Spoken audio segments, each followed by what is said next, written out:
People wonder, people ask, am I present? Am I past? I never left, I haven't gone. Check the spelling on the stone. Was my leaving you a sin? Did my faith somehow grow thin? My secret's out. A little early. That's okay. So many know. Just waiting for you guys. Come Check on. the spelling on the stone.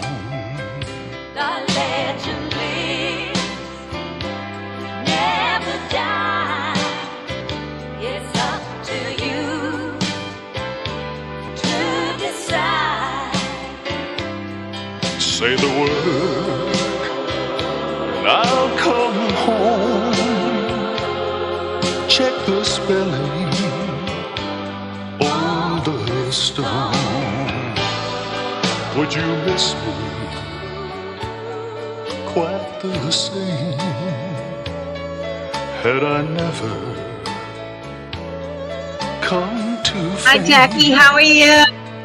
So the truth may now be known. Check the spelling on the stone. The legend lives. Hi, everybody. All right. I know there's a couple more minutes. I came on a couple minutes early. Hi, Chantel. How are you today? I'm glad you think it's interesting. I will go over all the comments during this. All right. So this is going to be the third episode of the DEA involvement. Elvis's DEA involvement in his fake death plan. This is going to be more in-depth story about Operation Fountain Pen. There was more involved. We only touched a little bit last time about it. I think we talked about his airplane, but we're going to actually look at the Elvis Found Alive video again in his story, and we're also going to touch a little bit upon a little bit more on the Elvis files, because the Elvis files has some interesting handwriting analysis toward the end of this story. So I'm just going to go through this again. I'm just going to reiterate. We went over in the first episode, we went over his police work. So if you guys haven't seen any of these, check it out. Okay. Part 1, we went over his police work and the work that he did behind the scenes as a police officer. They thought he was collecting badges, but he ended up becoming a police officer. And also, he became the DEA agent in 1970, December 21st, with Jerry Schilling. So we went over that on the first episode. The second episode, we went over, well, he had gotten his badge, and then he wears the DEA tracksuit. The DEA tracksuit is the thing that kind of identifies him as DEA staff, because he wore that all the time. And it has the emblem. And the only people that actually get those are the people that are in the DEA, the Drug Enforcement Agency. Now, people thought he was full of crap when he said, hey, I'm a DEA agent and I live clean and, all that. I don't smoke and I don't drink and, like out and take drugs and all that stuff. And they laughed at him. Okay. So this episode, we went into his assignments the last episode. We went into his assignments. So the first one was the Weather Underground. And that was different groups and like anti-American groups and some like inland terrorism groups that dealt with drugs and everything else. So he worked on that to help put these people behind bars. Then he went into Operation Fountain Pen. And we covered that a little bit through the Elvis Files last episode, but this episode we're going to cover it more. So I'm going to put on some of the clips from Elvis Found Alive. It's not the whole movie. I kind of took some of them off, some of the little in between clips off. And we're just going to focus on just the DEA and FBI work. And it might actually go into a little bit more after his death.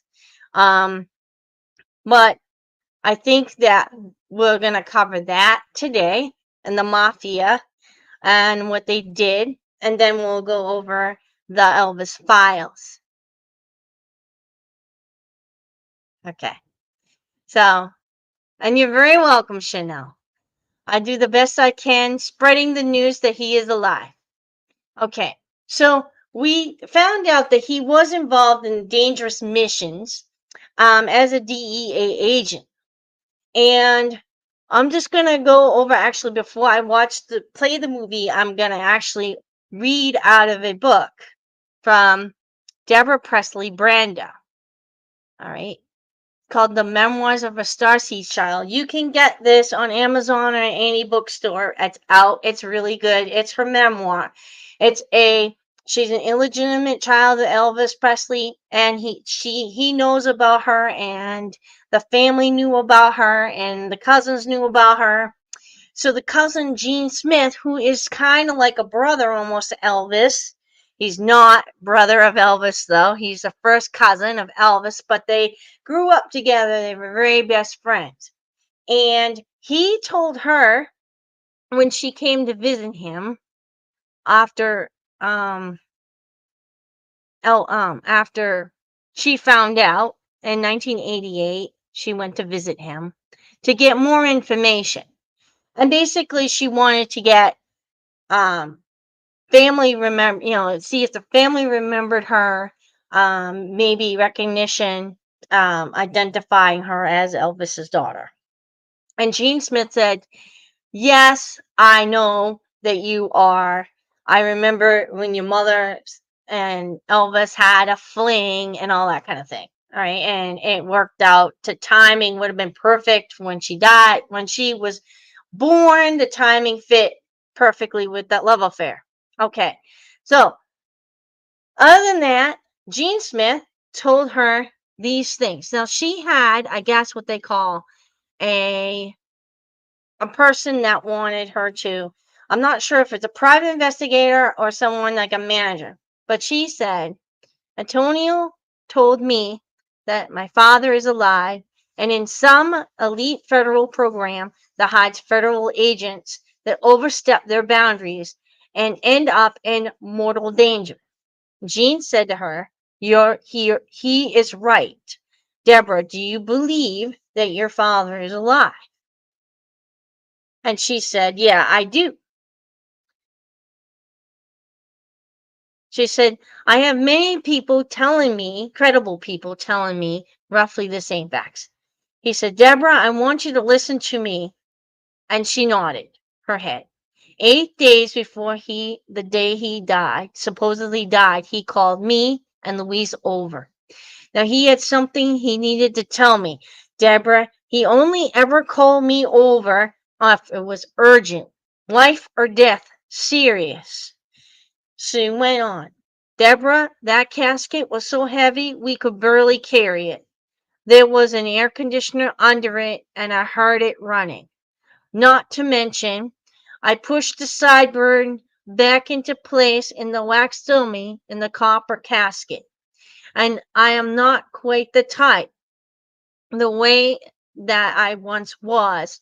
But she listened to her cousin some more. This is her saying. Okay. So she could not find the words. She was speechless in what she was hearing. He said, Deborah, he took me into the kitchen and sat me down, looked me right in the eye. And he said, Jean, I have to leave. I have to go away.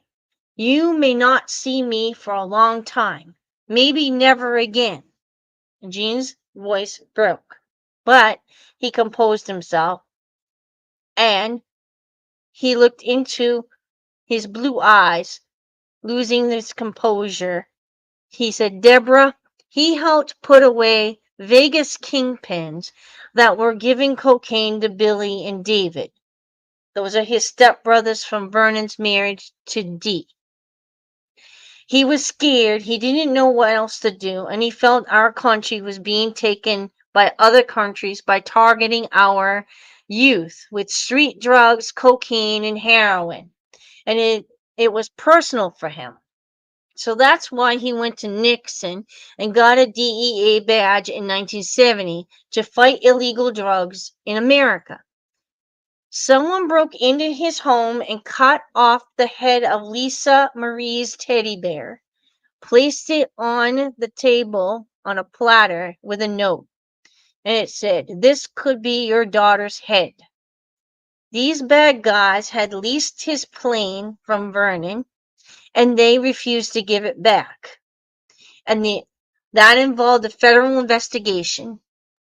Your dad had always been interested in law enforcement, and now he was the real reason involved the feds.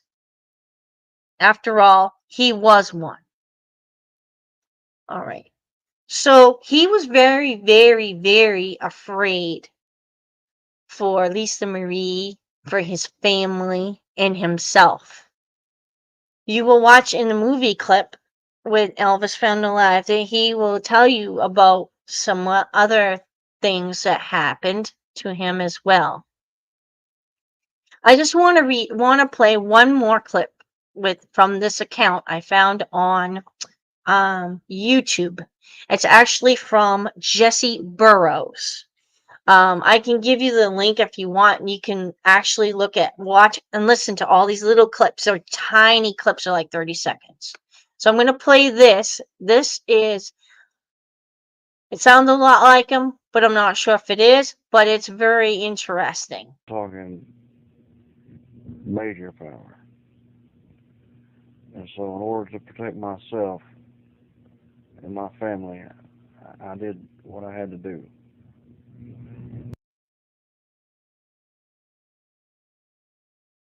So basically he said, I'll go back. But there toward the end, I knew we were in over our heads. We were involved with people who had more power, more authority than anybody we ever dealt with before. I'm talking major power. And so in order to protect myself and my family, I did what I had to do. I wanted to repeat that because it was very soft. I don't know if you guys got to hear that, but basically he said that he got into something very, very dangerous.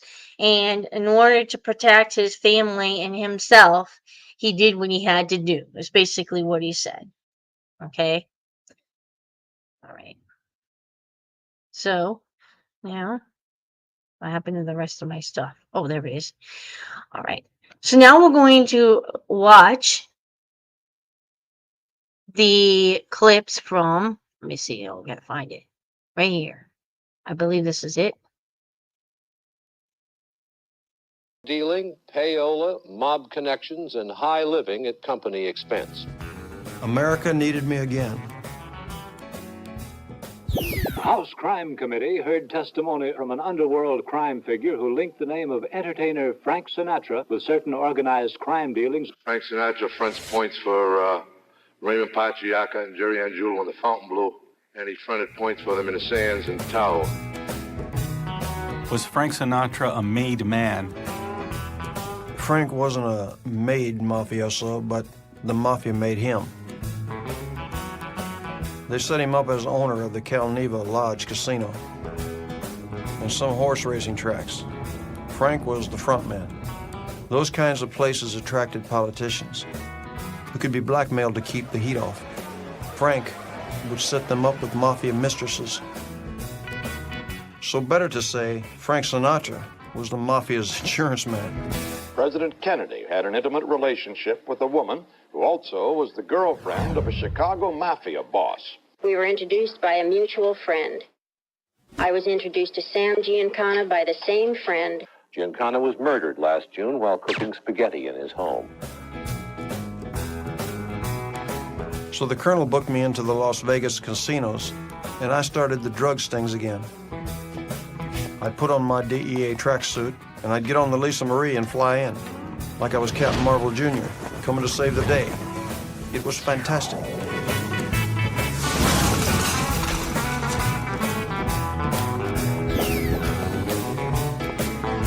Wait, let me get this straight.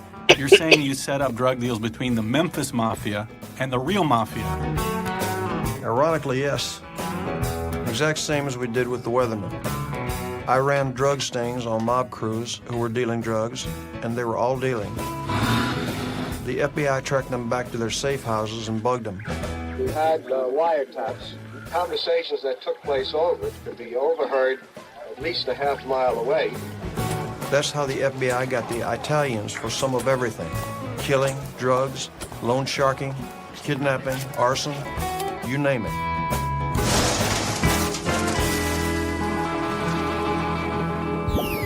What effect did this have on the Mafia? It was very effective because the FBI was clever.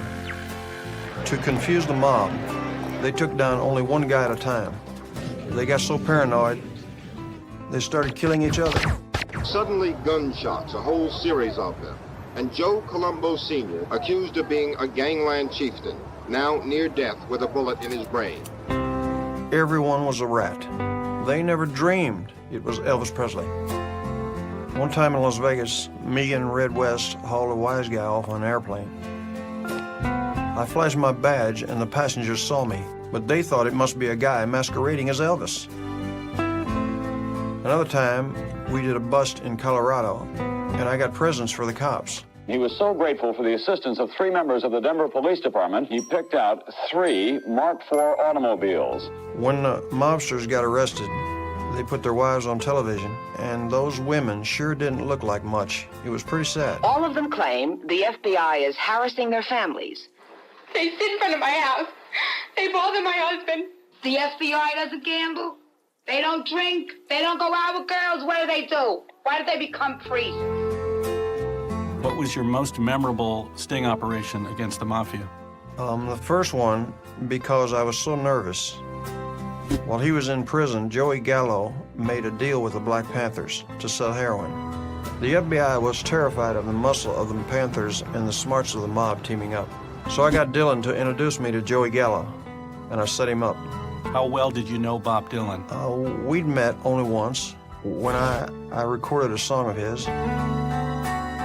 I told him I admired his serious songwriting, and he told me my voice made him feel like he was busting out of jail. Dylan was a conservative, small-town boy, just like me. I mean, he did shows with a giant American flag, and he dumped that awful Joan Baez when she tried to push him into leftist politics. Anyway, Joey Gallo got killed on a contract hit in Little Italy. Did the mob ever suspect that you were a DEA agent? One of my boys messed up and gave a picture of us wearing police badges to the newspapers. Frank Sinatra called me in a panic, but I assured him it was only a joke. Another time, a wise guy recognized my revolver was issued only to federal agents. So I told him I got it from Frank Sinatra. Were there any big problems with the Mafia drug stings? Biggest problem was the Colonel was a degenerate gambler. He gambled 12 hours at a time. In fact, the Colonel was one of the top 5 high rollers in Vegas. He played roulette by dropping chips on every number. So even when he won, he lost. Heck, the Hilton let him use 2 balls on the roulette wheel, and he still lost. So the Colonel's debt got bigger and bigger, and all the time he was writing IOUs to the casinos.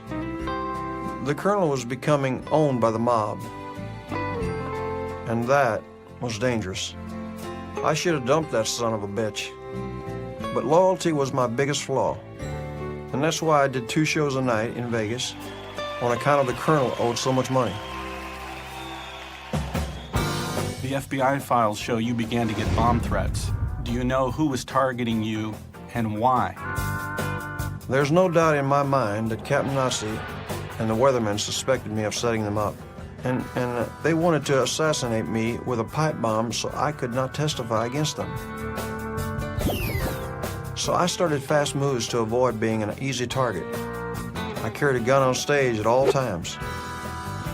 My boys had guns too. And that's not the only thing.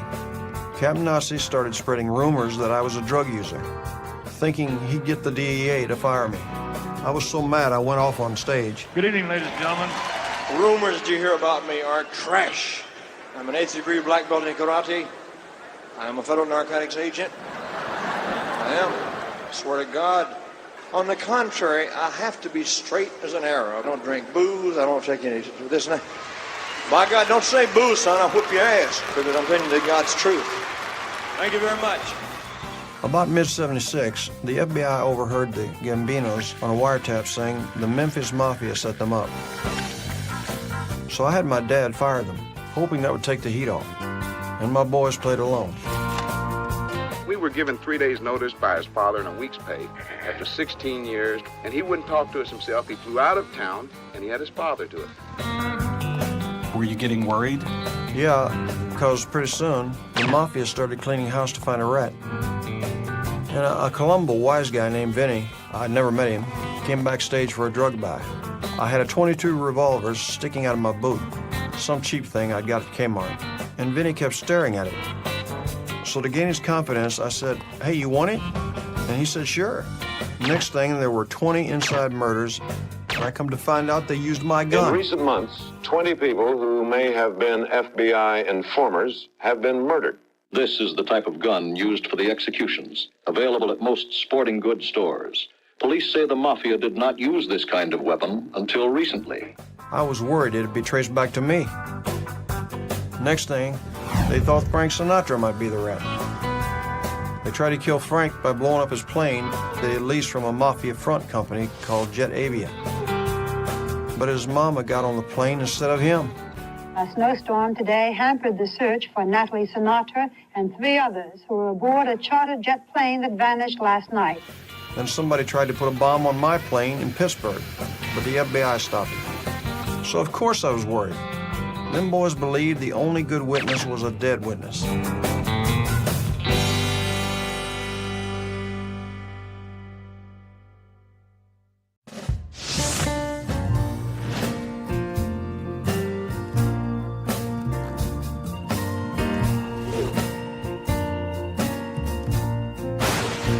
What happened next? In June of '77, the FBI told me my life was in grave danger.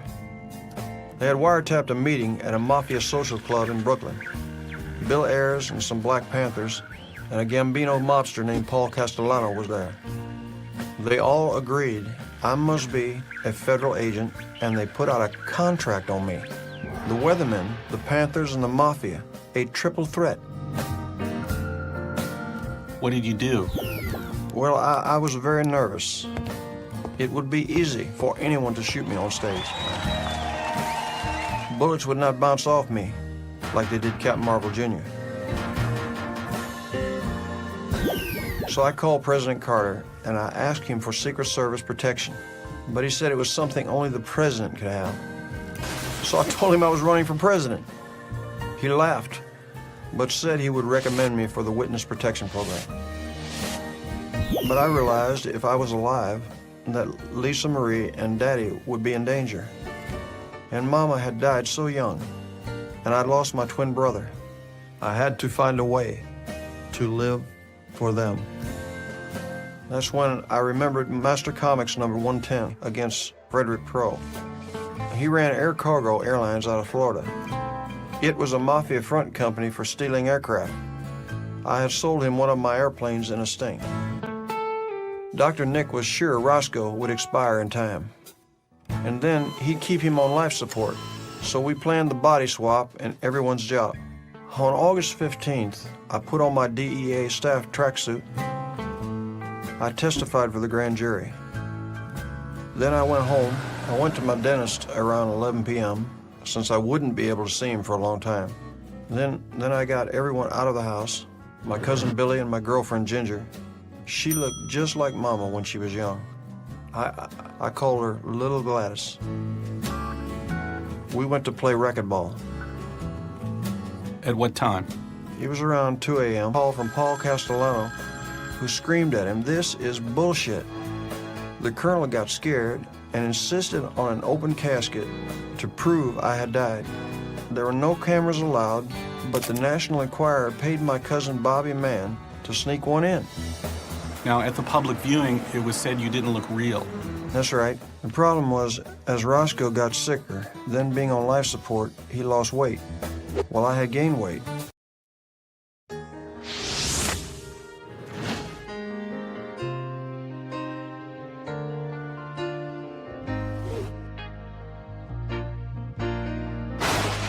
Four Memphis men were arrested early this morning on suspicion of trying to steal the body of singer Elvis Presley.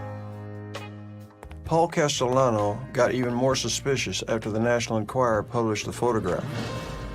So he sent some boys to check out the body.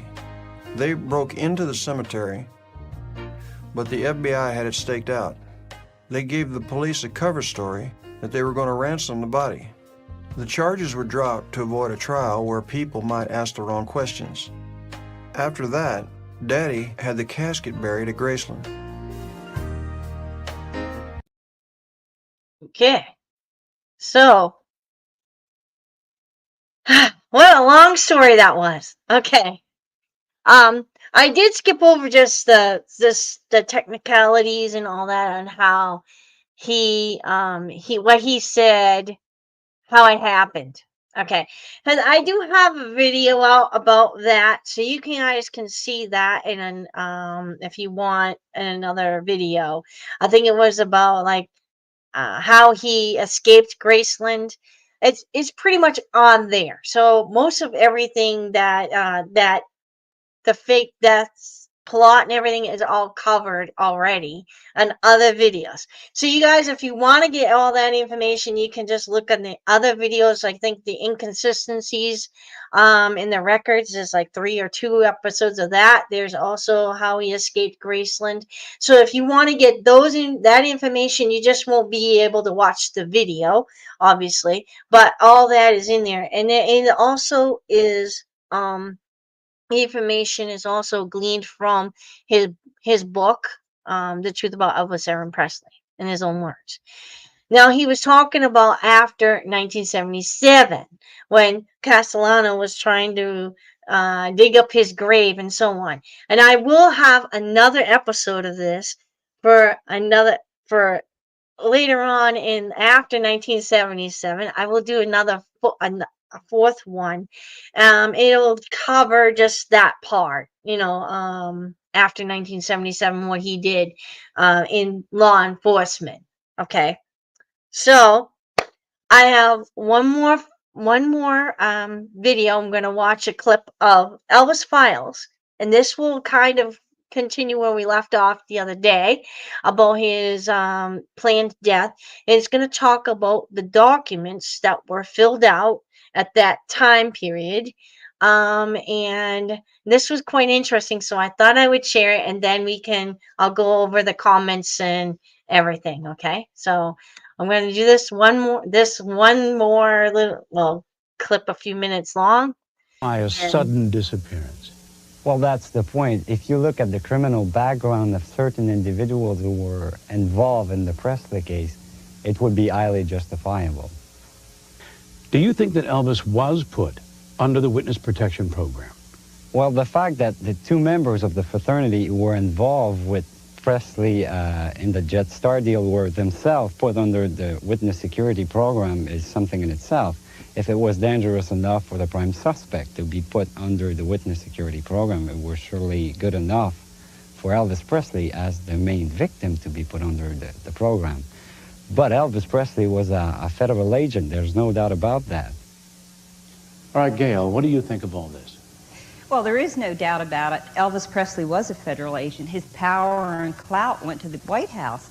President Nixon made his appointment. We also know by records that Elvis Presley received a call from President-elect Jimmy Carter at the end of 1976, and President Carter wanted to appoint Elvis to a special commission in the Carter administration. Another call was placed by the FBI between President Carter and Elvis on August 15, 1977.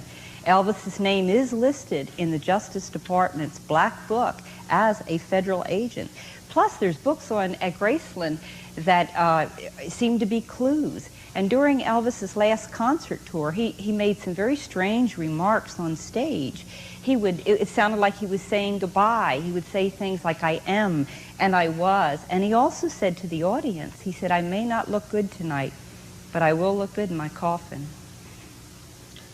Well, couldn't all of this simply mean that Elvis planned to take his own life? It was suggested that he was deeply upset over a lot of books that had recently come out. Anyone that knows anything about Elvis Presley knows he was very religious. He's even made statements that suicide was immoral. However, everyone knows how Elvis felt about his 9-year-old daughter, Lisa Marie. That was the longest visit she had at Graceland at that time. She was there. The only other bedroom upstairs at Graceland is Lisa's. Do you really think that Elvis Presley would chance his daughter finding a suicide body? And beyond that, Elvis Presley, on the evening of August 15th and into the early hours of August 16th, made an emergency dental appointment to have some work done. That doesn't sound like a man who was planning to take his life in a few hours. Maybe he was planning death, but not suicide. All right. Let us assume that Elvis did not take his own life. Let us also assume that Elvis did not die of natural causes. Now, do these FBI documents ever mention anything that suggests that Elvis Presley did not die August 17th, 1977? Luke, I put that to you. Well, when you closely examine those documents, we can find numerous notation and correction that has been made in what I believe is Elvis's handwriting. And I think that I'm almost positive that Elvis Presley continued his involvement in Operation Fountain Pen for several years after his alleged death. Okay. Now, we brought these documents to handwriting analyst Paul Wiest. Ladies and gentlemen, Mr. Paul Wiest. Welcome, Paul.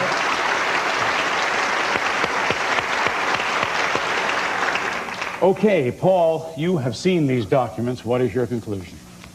Yes, I certainly have, Bill. This first one, I don't think it's it or not, but we have Frederick N. Prohl, et al. Elvis A. Presley, deceased victim. This little circle down here and this cross indicates they should delete this, and here's what was written above to change it and correct it. N-A-M, short for name, they left off the E, Frederick Peter Prohl. This handwriting was compared with known handwriting of Elvis Presley, and it matches very, very closely. All right, what about the one that says to Memphis? All right, this is the one that says to Memphis here. And down, this is also references Frederick Peter Prohl, Elvis Presley, deceased, victim. And down here on the bottom, we see 0.73 to Memphis, 8/15/78. I have compared this to known handwriting of Elvis Presley's and find that this also matches very, very favorably to the handwriting. Now, to what did you compare all of this writing? I had a great number of samples of his known handwriting. Number one, of course, was the Nixon letter, the letter that he wrote in 1970 to President Nixon. I had several canceled checks written by Elvis Presley. I had a Christmas gift list, I had a letter to some other friends, restaurant check that he had signed, and numerous other pieces. So, several documents. Several documents. Enough material, surely, to all compare. authenticated as known handwriting. All right, now what about the issue that Elvis Presley signed his own death certificate? Well, let me hand this back to you, Bill. Number one, that's a misnomer. This is the death certificate. When we say Elvis Presley signed his own death certificate, it's not the death certificate, it is a medical examiner's report, as you can see. Yes. He didn't sign it. This was signed by the medical examiner down here. All right. But the name right on here, the street address is 3764 Elvis Presley Boulevard. That, I believe, is in Elvis Presley's own handwriting. Also over here under occupation entertainer. They both match up very closely to known handwriting. All of it was, in your professional opinion, Elvis Presley's handwriting? Yes, it was. Okay. Now, Paul's findings were corroborated by handwriting analyst Sheila Lowe. Now, Ms. Lowe is qualified by the California Supreme Court as an expert witness in document examination. We asked Ms. Lowe to compare 10 pages of questionable handwriting notations made in the estate of Elvis Presley inventory dated December 19, 1977, with a known verified sample of Elvis Presley's handwriting. Each document was viewed with transmitted light on a light table and examined under a microscope. Under penalty of perjury, Ms. Lowe issued the following opinion, and I quote, "After careful examination of the documents, it is the opinion of the undersigned that the handwriting on all documents was executed by the same writer." Okay, Monty, you have seen all the evidence so far. In your professional opinion, do you think that Elvis may have written on his own FBI files? Well, we only speculate that Elvis may be a member or involved somehow in a government protection program of some type. But we know he was a DEA agent, and most probably he was involved in working on his own investigation. Right. So, I thought I would show that to you. All right. There is some other samples that we can see on Linda Hood Sigmund Truth.com, this website, or actually Truth or Continued.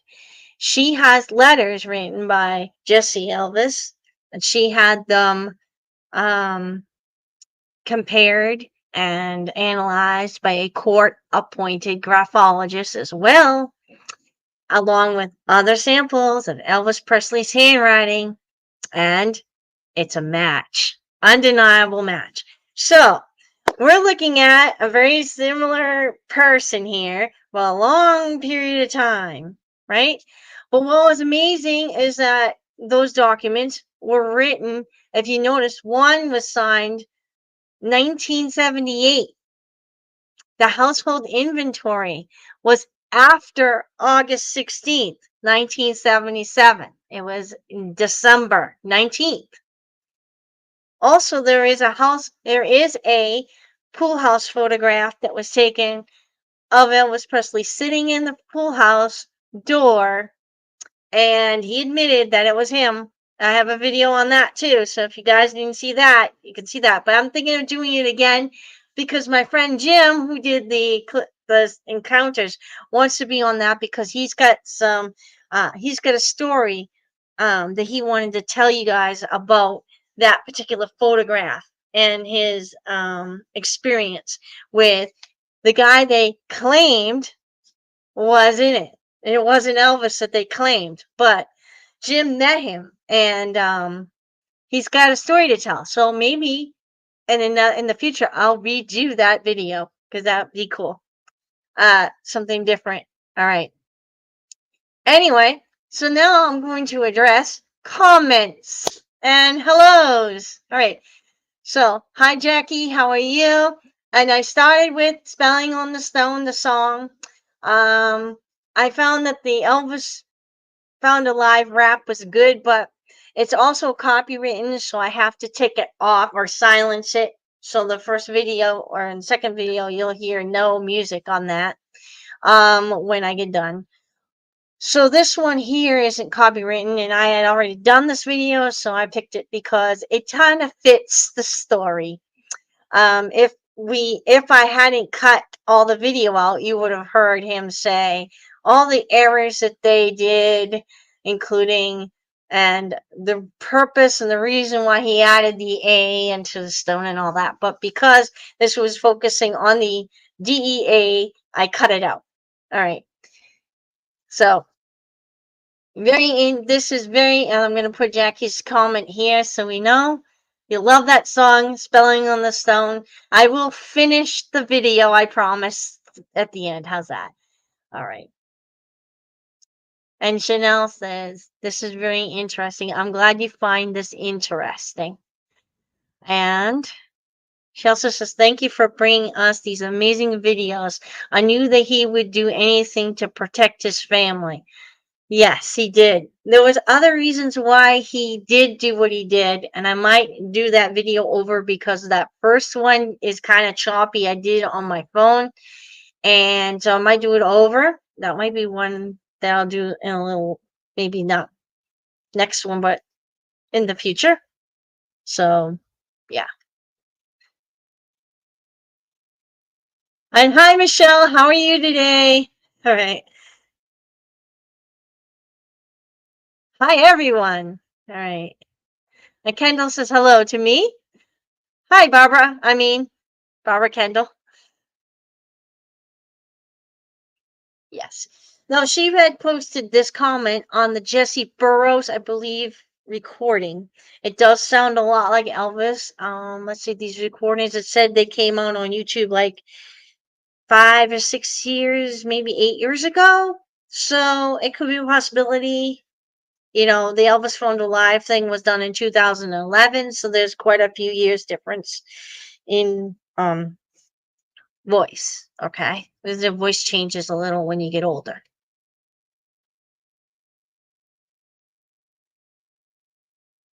And this is something, yes. It definitely is. It's very hard. Sometimes when people are like, they've heard the narrative so long, they don't know all the story. And so this video really did a good job. And I will do a live on this video and how it came out, how it came about. Not the Elvis Files, but the Elvis Found Alive video. Very interesting story that Linda had told us. That Jesse had wrote her a letter that that revealed it all. So we will do that soon. Yes, I'm doing very well. Hot, but I'm doing very well.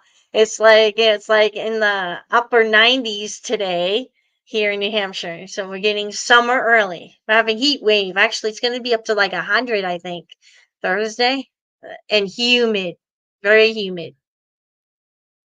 I know you're in Australia, so yeah.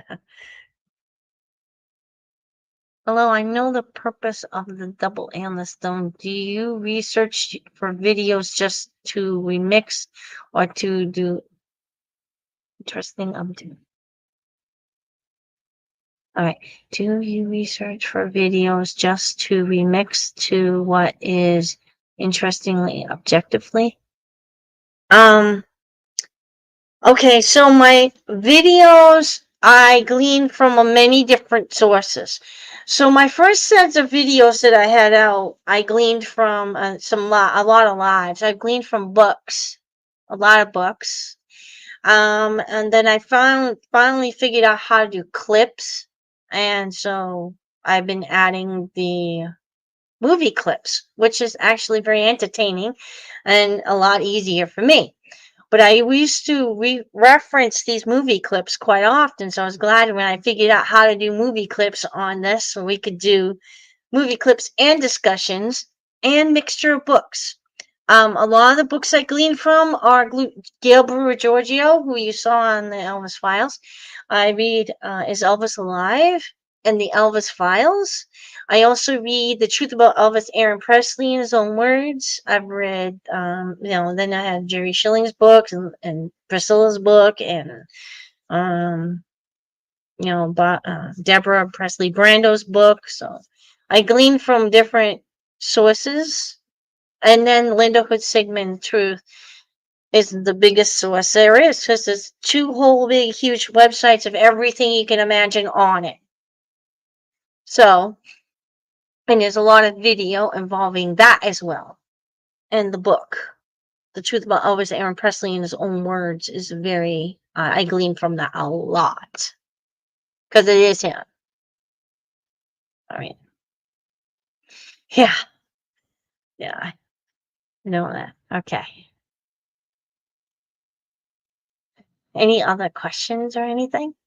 Okay. So I do have a bunch of videos that go along with this, so you can watch it. I also have another DEA or FBI video, but it was mostly reading. So if you guys want to look at that, you may. Those that are new on the channel and don't know anything about that. Okay. And then there's all kinds of videos I have out on Orion, Silvanora, and a bunch of other, and of course a bunch of music videos. I still got two more to make, but I'm kind of spanning them out. I'm keeping very cool, Michelle. Yes, I'm keeping cool. I got the air conditioning on right now. But yeah, it's been very hot. Just today. Yesterday was gorgeous. It was like in the 70s, but today it's like hot, hazy, humid. You know, it's that time of year. Up here, it's summer. So, and you're getting winter. So, hope you guys don't get any colds or sick or anything. I think my friend's been dealing with infections and stuff. So, yeah. Yeah. I'm in New Hampshire and it's very hot. It's in the 90s. So, and that's hot for us, especially for like, June, June. Like, I know it's almost summer, but actually, technically summer in 2 days or so, but it's very hot for June. Anyway. Okay. So I'm going to finish with, Knoxville, Tennessee. Yeah. Okay. I think there's another person that kind of follows this channel from Tennessee. Can't remember. So I'm just going to finish with the last of Spelling on the Stone, and I'll check and see if there's any more comments before I get off.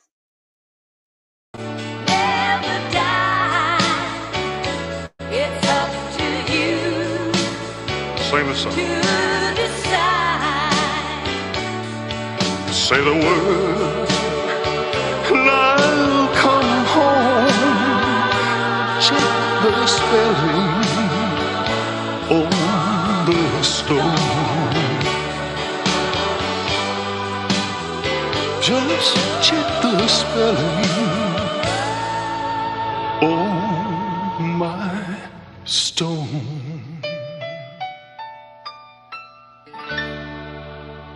It was almost done. I could have finished it at the beginning, but I figured it would be the ending. Check the spelling on my stone, he says, instead of the stone at the end. And the extra A means alive. Woohoo! We learned that. All right. That he didn't want his real name on a stone in a grave that he wasn't in. He said he didn't want to jinx himself or hex himself, something like that. That was on the video that we watched the movie. All right. Bye, Michelle. Yes, take care and goodbye, everybody, and God bless you all. And I shall be back on. I'm going to try for Thursday, but I can't promise you. Either it's a Thursday or Friday. And I'll have the last episode of this part 4.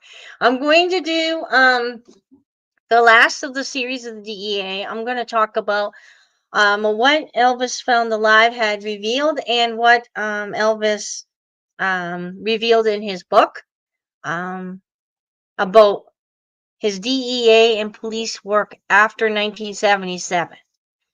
And that will be the end. Okay. He does say more in the movie. Now, the only thing about that movie is he said in the letter that it's half fiction and half real.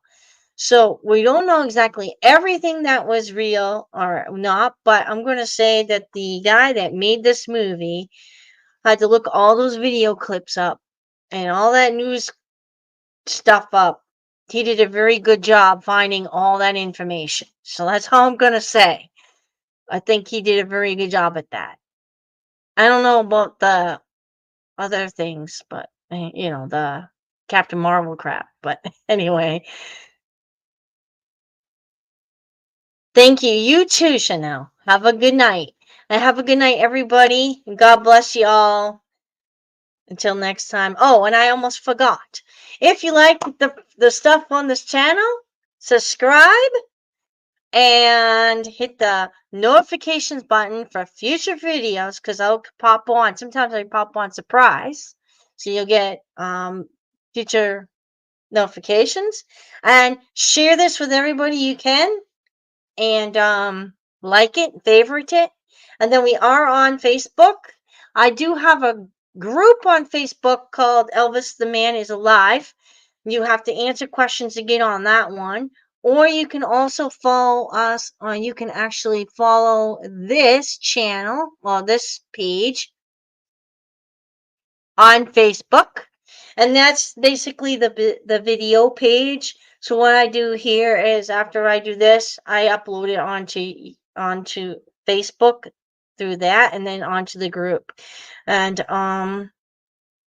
I'd like to do these live things on Facebook as well, but it has to be through that page, and it has to have an X amount of followers, and it has to be open for 2 months or 3 months. So until then, we're just gonna do it this way. All right. But that is the business page on Facebook.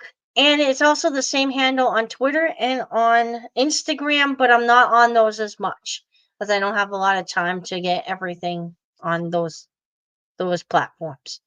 Okay. Until next time. Bye.